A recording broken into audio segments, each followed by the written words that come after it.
How'd you photograph the king of the streak, the wrestling champion Goldberg in his prime? I have no idea, but I do know how to photograph Milberg. Let's go!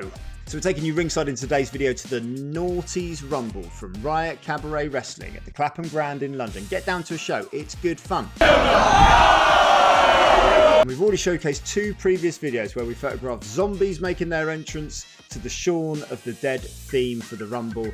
We've already photographed as well the face-off between Christina Aguilera, played by Cassius, and Britney Spears, played by Murdoch. Very, this shot here, very reminiscent of sort of Hogan Rock back in the day. But now we're going to be showcasing Milberg. Simon Miller, idiot and professional YouTuber, came to the ring as Milberg. They filmed a backstage segment where he'd made his way to the ring from the upstairs changing rooms, and we join the action with my Canon R6, a GoPro strapped to the top of it with 24 to 105 f4 lens. Camera settings again, we set the camera to f4, 8000 ISO because we're working inside in reasonably low lighting conditions, and we want a higher ISO to allow us to get a faster shutter speed of around about an 800th of a second to give us sharp images on an AL servo focus. Let's take you to ringside. So James Ellis here, waiting for Milberg to make his entrance. Managed to capture him in portrait with his JBL hat on there, and we're just making sure that the coast is clear, making sure that nothing is happening in that ring while this entrance is going on. It shouldn't, because all the focus should be on the entrance at this point. Milberg makes his entrance. It is a switch round to portrait, as you can see, and he comes into the light there. And when he comes into the light, you see we capture these images here. Now, Milberg comes very close to me here. I'm not sure he knew I was there. Because he's this close, we managed to get really low underneath him here, and we managed to capture this image here, which is a really weird composition. I quite like it in landscape. Looking up at Milberg as he comes in, he definitely didn't know I was there because he just steps right across there. Managed to get low and stay out the way. Again, number one rule of working ringside: don't get in the way, don't get hurt, and don't get others hurt either. So he comes in. The first spear I missed because I'm busy trying to work out where I need to go, but I do manage to get to that spear there of Murdoch going in right on the point of the spear as he goes in there. Really cool little shot there. But I know I can do better, so we're waiting for the next one, and bang! Look at the impact there. Goodness me, managed to flatline this one. Look at this. Everyone with both competitors with all 4 feet off the ground there for us. Fantastic little shot there, just flying through the air. I love that shot. Milberg comes in. And as he's cleaning house, that mid-air collision there, difficult one to capture. I swung round, took a snapshot of it. The El Servo managed to focus straight away on that shot. It's not the greatest shot. We did manage to capture it, and we'll take anything at this point when stuff's moving really quickly. Milberg now in the middle of the ring, and there, that shot there where he's drawing his line across his neck there, we managed to capture that in landscape, managed to capture that, but everyone's backs to us there. It's not the greatest shot, so we're moving on just to see what's happening, and we're also trying to work out at this point, is this the best position for me to be in the ring? Bret Hart hates you there from the fact that all that's about. Vertical suplex is not happening. So who's left to challenge Milberg here as he's decimated? It is, of course, Cassius with the Christina wig. And as we come in there, we get these shots over the top on the longer lens. That's where the 24 to 105 really helps us.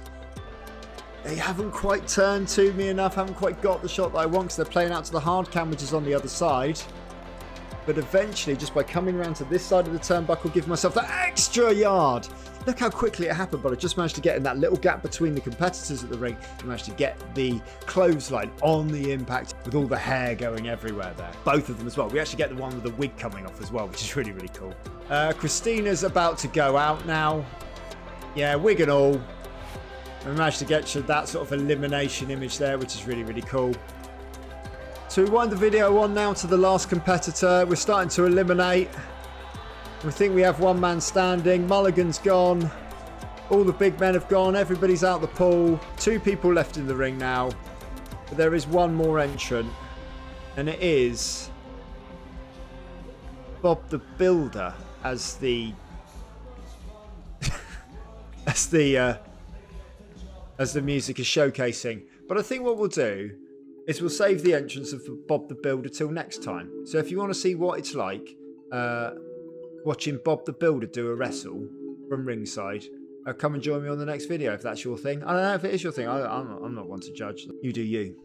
If you like this video, you can leave it a like, leave it a subscribe, you can leave a comment below. You can recommend it to your friends. If you're a photographer and you're looking for a portfolio review, we've got a ton of portfolio reviews on here that you can have a look at. And this is great timing here as he comes off. Lovely little sort of L shape through the shot here, coming down from that top right hand side down into Robbie, and I just love the connection between the two of them, sort of looking at each other there.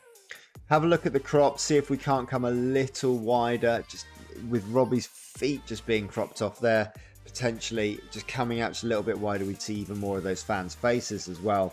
It's always good to give yourself a bit more space in these shots because you can always crop in. Getting easier these days, but still not easy enough to crop out, but great timing on this shot here. Into Mox, back into your deep blacks, that's fine. I'm getting used to it now. This is your style, this is your processing style, I like it. And interesting, and this is what I was talking about before, about trying to take this hard cam position and do something different with it. And what we've managed to do here is go super close in, and there's a real sense of balance. Again, brightest part of the image is the head, which is great, taking us to the subject in here. We can see the word combat on the back, which is on the back of the jumper, which is giving us context.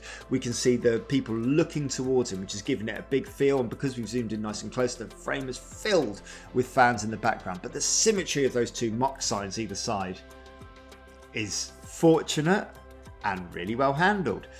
In this instance, if you could have changed this, and I know that you're set up with your settings and your apertures and all that kind of thing, but if you're on aperture priority, potentially when you know you're focusing on signs in the background as well as whatever's going on in the foreground, just knock that aperture reel up to 16, 11 or 16, and what you'll find is there'll be a greater depth of field, so that when we do take these long shots, there will be more detail, especially in the signs in the background, which will just give it some context. They're a little bit out of focus, particularly the faces, and we can see the back of him.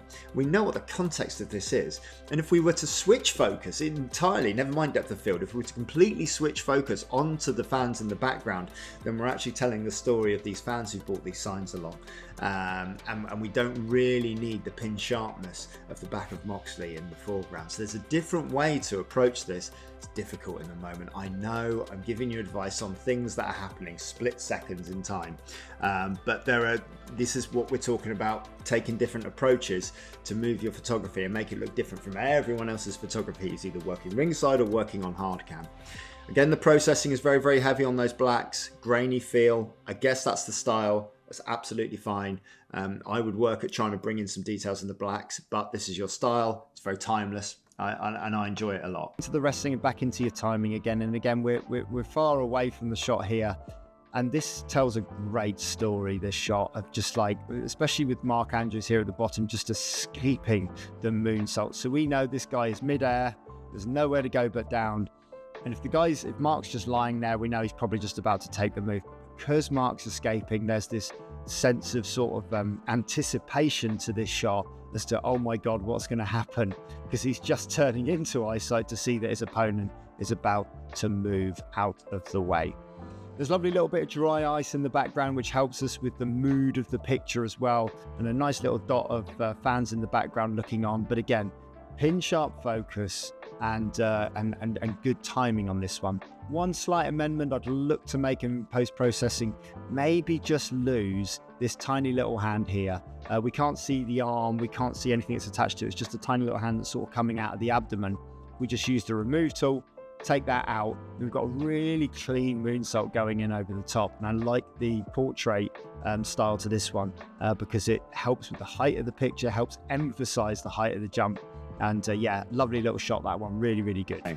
Good attempt at the timing on here on this one. A natural triangle coming from the opponent on the floor up to the guy in the background there and down and through the shot. So a good triangle working through there. It's a shame those lights are just going through the head. We try and avoid that as much as we possibly can by either getting lower or getting higher, but I appreciate you're under the bottom rope here, working really, really hard. And I like the reaction of the spectators at ringside. I like the fact that they're laughing. That's good for promoters because they like to see people laughing as much as possible.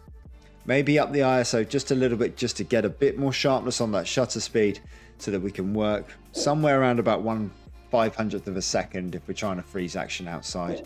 But a good attempt here at really, really challenging circumstances. have a look at the critiques of other photographers, see if we can all learn together from that. But if you'd like to see your images showcased and get feedback from me on your work, you can do that. You can email me, portraitofawrestler@gmail.com is the address you need.